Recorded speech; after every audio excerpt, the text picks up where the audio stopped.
Предизвикот старт на новата учебна година и состојбата со ковид пандемијата уште од сега на една маса ги седна представниците на Министерството за здравство и образование во обид да се најде начин како од септември учениците ќе ја следат наставата.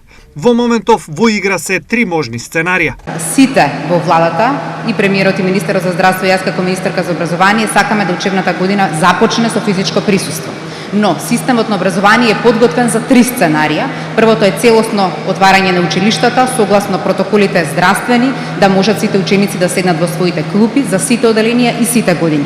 Тоа е првото и најдобро сценарио, најпосакувано за сите нас, ако епидемиолошката состојба се движи во рамки на соодветни за постапување по ова сценарио, за тоа ќе одлучува Комисијата за заразни болести. Доколку епидемиолошката состојба не оди во прилог на целосната настава со физичко присуство, се размислува уште за две можни опции.